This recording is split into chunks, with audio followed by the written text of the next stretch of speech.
Ahmad al-Ghuferi missed the bomb that obliterated his family. When 103 relatives were killed in a strike on their family home in Gaza City, he was stuck 50 miles 80 km away in the occupied West Bank town of Jericho.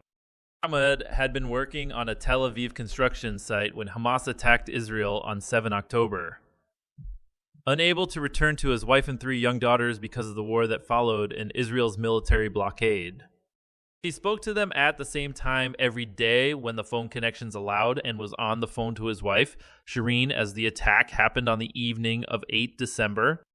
She knew she would die, he said. She told me to forgive her for anything bad she might ever have done to me. I told her there was no need to say that. And that was the last call between us.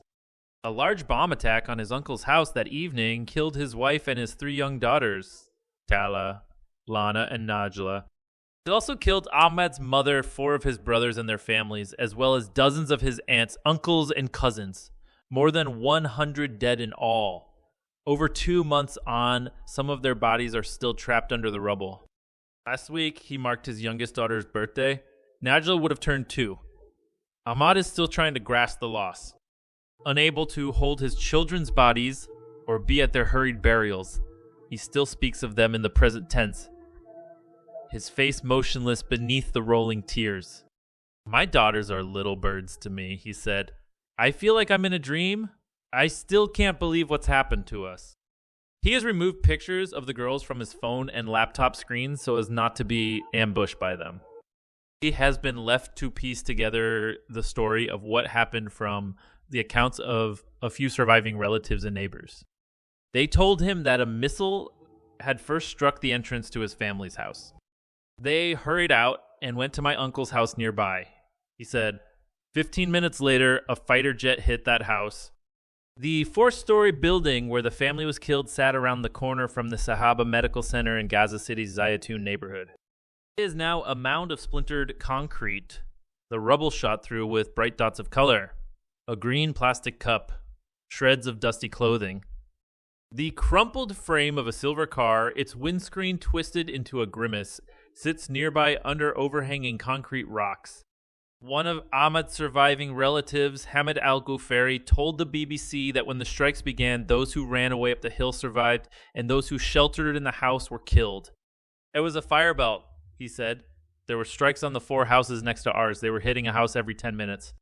110 people from the Ghuferi family were there. Our children and relatives, he said. All but a handful of them were killed.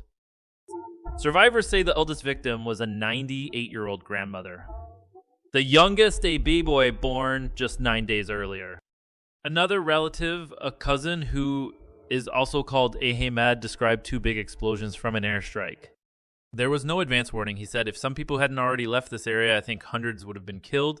The area looks totally different now. There was a car park, place to store water, and 3 houses plus 1 big house. The blast obliterated a whole residential area. Emmett said the survivors had worked until the early hours of the morning to retrieve the bodies from the rubble. Airplanes were hovering in the sky, and quadcopters were firing at us as we were trying to pull them out. The cousin, Ahmad, said, "We were sitting in the house and we found ourselves under the rubble." Ahmad al-Ghuferi told the BBC, "I was thrown from one side to the other. I don't know how they got me out. We saw death in front of our eyes." 2.5 months on, they're still trying to reach some of the bodies buried beneath the rubble.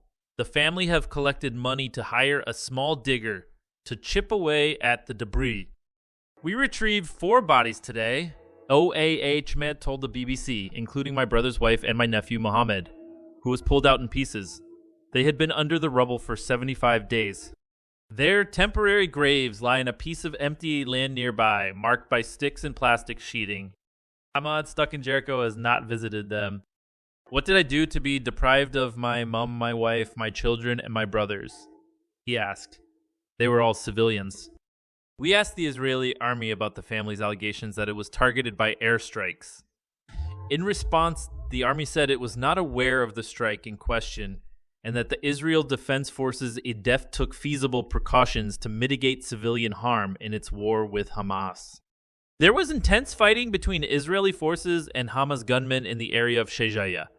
a few blocks south of the al-Ghuferi house in the days immediately before and after Ahmad's family were killed.